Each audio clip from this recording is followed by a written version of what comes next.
এ নিয়ে আরও তথ্য জানবো। এই মুহূর্তে বগুড়া ডিসি অফিস এলাকায় আছেন সহকর্মী আব্দুল আওয়াল এবং চাঁপাইনবাবগঞ্জের সুন্দরপুরে আছেন জাহাঙ্গীর আলম।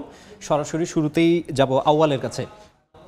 দূষণের কারণে কিন্তু বগুড়ার যেই 30টি নদ নদী রয়েছিল এক সময়, সেই 30টি নদ নদী কিন্তু মৃত প্রায় এবং যৌবন হারিয়েছে। বিশেষ করে গত বছরের 25 সেপ্টেম্বর কিন্তু পানি উন্নয়ন বোর্ড বগুড়ার যেই 30টি নদী রয়েছিল সেখান থেকে 60টি নদীকে বাদ দিয়ে কিন্তু 23টি নদীকে বগুড়ায় বর্তমানে আছে বলে ঘোষণা করেছে। সর্বশেষ কিন্তু গত বছরের 25 সেপ্টেম্বর ঘড়িয়া যেটি গাবতলী উপজেলা একটি নদী ছিল এবং দুপচাঁচিয়া চন্দ্রাবতী নদীকে কিন্তু পানি উন্নয়ন বোর্ড বগুড়ার যে নদ নদীর তালিকা সেখান থেকে কিন্তু বাদ দিয়েছে। এবং বর্তমানে আমরা যে করতোয়া নদীর তীরে দাঁড়িয়ে আছি, বগুড়া শহরের একমাত্র যেই নদী যার তীর কেন্দ্র করে আসলে এই শহরটি গড়ে উঠেছে, সেই নদীর অবস্থা কিন্তু একেবারেই জরাজীর্ণ এবং মৃত। এবং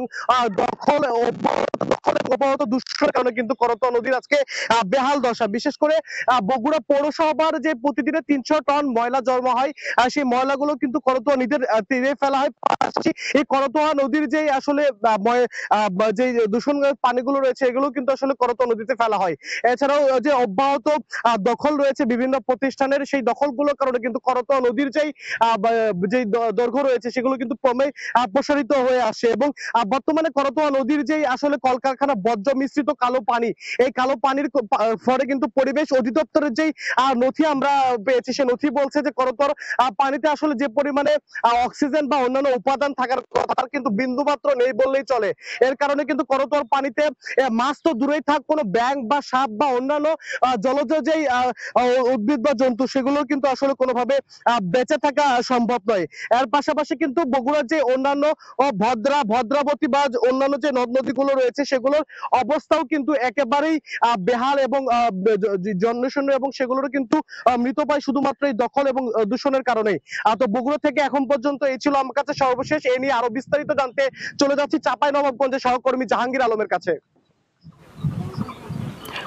আমি এই মুহূর্তে যেই জায়গাটিতে দাঁড়িয়ে আছি এটি হচ্ছে পাগলা নদীর একেবারে ধারে, এবং আমরা আসলে নাম শুনে বুঝতে পারছি যে পাগলা নদী কেন রাখা হয়েছিল। আমরা যতদূর জানি যে পাগলা নদীর যে আগ্রাসী মনোভাব এবং যে ভয়াবহ থাবা, এর কারণেই মূলত এই নদীটিকে পাগলা নদী হিসেবে নামকরণ করা হয়েছিল। এবং আমরা এখন যেটি দেখতে পাচ্ছি একেবারে মৃতপ্রায় একটি নদী, এবং ভরা মৌসুম আসলে শুরু হতে চলেছে। এই মুহূর্তেও আসলে পানি নেই, খনন করেও আসলে পানি আনা যায়নি এই পাগলা নদীতে। পাগলা নদীর যে আচরণ সেটিও আমরা এখন দেখতে পাই না। বিগত কয়েক বছর ধরে আসলে দুই ধারে নদী খনন, নদী দখল এবং হচ্ছে যে বসত বাড়ি স্থাপন, ফসলি জমি স্থাপন দখল করে এ ধরনের কার্যক্রমের কারণেই মূলত এই পাগলা নদীর আজকের এই অবস্থা। একই অবস্থা আসলে মহানন্দা নদীতেও।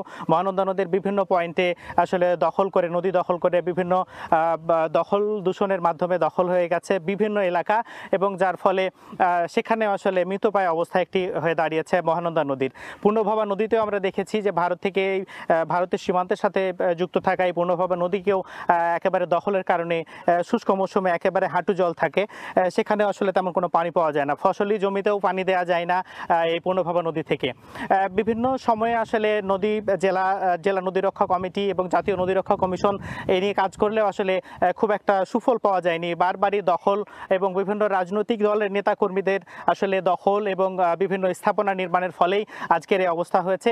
নদী পাড়ের যে ফসলি জমিগুলো সেখানে আসলে পানি দেওয়া যাচ্ছে না, কারণ আসলে সেই নদীগুলো দখল করে একেবারেই মৃতপ্রায় অবস্থার হয়ে দাঁড়িয়েছে।